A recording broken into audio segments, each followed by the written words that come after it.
एक व्यक्ति का विवाह हुआ, उससे एक पुत्र उत्पन्न हुआ, उसकी पत्नी मर गई, मृत्यु होगी पत्नी की। दूसरा विवाह किया, 5-7 वर्ष का वो लड़का था, 10 वर्ष का। उसके बाद दूसरा विवाह किया, उससे एक संतान हुई पुत्र रूप में, फिर भी उसकी पत्नी की भी मृत्यु होगी, स्वयं भी मृत्यु होगी। अब बड़े लड़के का विवाह कर चुका था, वो बड़े लड़के का विवाह हो गया था, छोटा लड़का 10-12 वर्ष का था। उस समय उसका माता पिता दोनों की मृत्यु होगी। वो पिता को तो एक था, माँ थी दो मायाओं के थे, पिता एक था।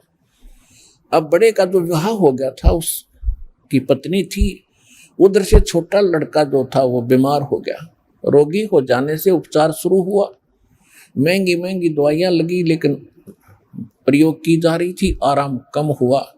फिर उसी दौरान उनके मन में दोष आ गया, पति पत्नी के मन में, बड़े भाई के मन में और भाभी के मन में, कि अच्छे 10-15 किले एकड़ जमीन इसके हिस्से में आती है, और अब रोगी भी है, इसकी मृत्यु हो जाए तो अच्छा है, सारी संपत्ति अपनी ही होगी।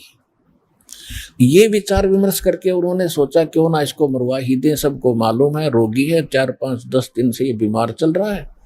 ऐसा एक वैद्य से संपर्क साधा, उसने अपनी फीस मांग ली, मुंह मांगी, वह दे दी। उसने उसको विष दे दिया, किसको? छोटे भाई को, और वो मर गया। रिश्तेदारियों में पता था ही बहुत रोगी है, बीमार है काफी, वो मर गया, कोई बात नहीं, बात समाप्त हुई। अब 1 वर्ष के बाद उनके एक पुत्र उत्पन्न हो गया, और पुत्र को बड़ी अच्छी तरह लाड से पाला पोसा, बहुत अच्छा खिलाया पिलाया, दूध भैंस रखे, गाय रखे, और बहुत ही चंद दिनों में वो 10-12 पहले 12 वर्ष की आयु में विवाह कर देते थे। और विवाह के बाद यदि व्यक्ति मर जाता, लड़का मर जाता पति, तो पत्नी का पुनर्विवाह तो छोड़ो, उसको 7 सती करते थे, 7 फूका जाता था उसी चिता में। अब क्या हुआ कि जब उस लड़के का विवाह हो गया, खुशी का कोई ठिकाना नहीं, वो लड़का बीमार हो गया, इतना बीमार, इतना रोगी हो गया कि उसके उपचार के लिए उन्होंने आधी जमीन भी बेच दी, और 1-1.5 वर्ष 2 वर्ष ऐसे चारपाई पे पड़ा रहा। एक दिन उसका पिता बैठा था, लड़के ने कहा कि भाई साहब, अब मेरी लकड़ियों का और मेरे कफन का प्रबंध कर ले, अब मैं जा रहा हूं। उसके पिता ने कहा, बेटा मैं तेरा बाप हूं, भाई नहीं हूं। उसने पहले तो ये सोचा बीमार है, इस करके इसकी अकल खराब होगी, मुझे भाई कह रहा है, मानसिक संतुलन बिगड़ गया। तो उस लड़के ने कहा, तू मेरा भाई है, मुझे मालूम है, और मैं तेरा वो भाई हूं जिसने विष देकर मरवाया था, और भाई साहब मेरा बराबर हो गया हिसाब किताब। तूने मेरी 50% संपत्ति के लालच में मारा था, वो 50% बिक चुकी है। कहाँ? बिल्कुल बिक चुकी है। अब तेरा और मेरा इतना बैलेंस है, मेरी लकड़ी और कफन का, अब तैयारी कर ले। अब उसके पैरों तले की जमीन खिसक गई, बड़ा शर्मिंदा हुआ। इस समय अकल ठिकाना आ जाती है इंसान की, अगर पहले आ जाए तो बातें खत्म। तो सत्संग में ये पहले ठिकाने आती है, ये बुराई नहीं करेगा प्राणी फिर, इस ज्ञान को समझ कर।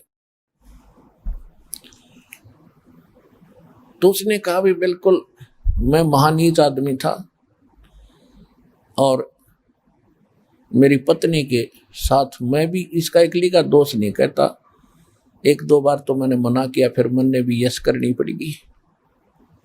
और ठीक अभी हमने जिस जैसा किया, हमें यह सजा सही मिलेगी, और भगवान ने देनी चाहिए थी। हमने आपके साथ धोखा किया तो आज हमारा नाश हो गया, और कोई आस नहीं, और हम ऐसे ही वंशलेस हो जाएंगे, हमारा कोई वंश नहीं रहेगा। लेकिन एक बात बता, हमने जो करा वो भर लिया, ठीक है, लेकिन जो तेरा विवाह हुआ जिस लड़की के साथ, अब तेरी मृत्यु के उपरांत इसको जिंदा फूका जाएगा तेरे साथ में, इस बेचारी ने कौन सा पाप कर दिया जो आज या जिंदा जलाई जाएगी। तब लड़के ने कहा कि वो वैद्य कहाँ है जिसने मुझे विष दिया था, कि वो तेरे 2-3 वर्ष के बाद उसकी मृत्यु होगी थी। उसने कहा लड़के ने कि ये वही दुष्ट आत्मा है, वो वैद्य, आज ये जिंदा फूकी जाएगी। एक लेवा एक देवा दूतम, कोई किसी का पिता न पूतम। ऋण संबंध जुड़ा एक ठाठा, अंश में सब 12 बाटा। ये सत्य कथा है, 100% सत्य है, भगवान का विधान है। यह आपके कब समझ में आवेगी? क्योंकि इसीलिए ये पढ़ाई जा रही है अध्यात्म और सूक्ष्म वेद ज्ञान की। तो यहां बताया है कि जिनके संतान नहीं उनका कोई लेन देन शेष नहीं है। अब बगैर ज्ञान के वो एक मुकदमा और मोल लेते हैं। किसी के लड़के ने गोद लेंगे, अब बुढ़ापे में हमारी सेवा करेगा। अब देखो, सेवा तो आपके संस्कार ने करनी और करवानी है। भक्ति कर रहे हो तो भगवान सेवा करेगा, तो किससे तो करवा, वो उसका काम है, आपका नहीं, उस पर छोड़ दो आप। अब क्या होगा, लड़का गोद ले लिया, फिर विवाह कर दिया, पुत्र वधू आ गई, उसकी पत्नी आ गई। अब घर ऐसा कोई नहीं, माता पिता से भी बच्चों का कई बार कवासुनी हो जाती है, घर में झगड़ा हो जाता है। तो उस समय वो क्या सोचेंगे कि हे भगवान, आज मेरा अपना बेटा होता तो आज ये ऐसी बातें करते हैं। यह स्वाभाविक है, अपना होता वो भी इसे टिंडे दे हो। बिना ज्ञान बिना भक्ति का इंसान तो सारे पट्टेगा, कितना हो जाए। तो उसके मन में फिर ये दोष रहता है कि हे भगवान, मेरे संतान हो जाती, हे परमात्मा, वो भी लास्ट में वह बीमारी फेर रहेगी नो की नो। बता, हे भगवान, मेरे बच्चे ना पैदा हुए। और फिर बिना भक्ति बिना ज्ञान का इंसान वो मर जाती है, वह औरत, पत्नी, वह बेटी, बहन, माई। आदमी तो थोड़ा सा संतोष कर भी लेता है, लेकिन माई नहीं सहन कर सकती, अपने आप को बांझ कुआना हुआ पसंद नहीं करती। और वो तो जो हो गया, उसका इलाज क्या है? अंत में वो इसी चिंता में, इसी टेंशन में मृत्यु हो जाती है कि मेरा संतान नहीं हुई। फिर देखना इस काल का जाल कितना भयंकर है, इतना दुष्ट है। अब ये इसका आनंद लेता है कि मनुष्य जीवन तक खो दिया इसने, जो मिलना था वो मिलना था, नहीं मिलना था वो मिला ही नहीं चाहिए, सारा उम्र छटपट लो। और कबीर परमेश्वर की शरण में आने के बाद अगर आपकी ऐसी कोई समस्या है, संतान नहीं है, तो वो भी देगा, लेकिन वो अच्छी आत्मा देगा जो आपका लेन देन नहीं होगा उसे, वो अपने संस्कार बढ़िया लेकर आएगा, बेटा हो चाहे बेटी।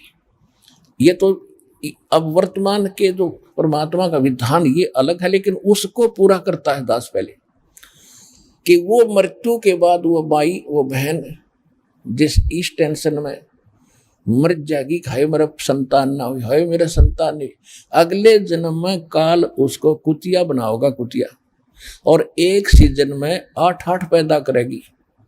अगले तो पूरी कर ले अपनी सारी टेंशन, वह कसर काट ले पैदा करने की, और फिर अगले जन्म में बनाओगा सूरी, 12 इकट्ठे पैदा करेगी। तो यह है भाई यहाँ का जाल, जब समझा जा तो ये काल का जाल है।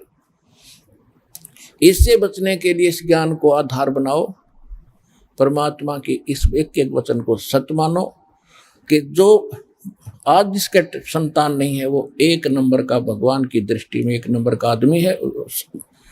वो दोनों आत्माएं यदि वो भक्ति करते हैं और भक्ति नहीं करते हैं तो फिर वह दुर्गति होगी जो अभी आपको बता दी।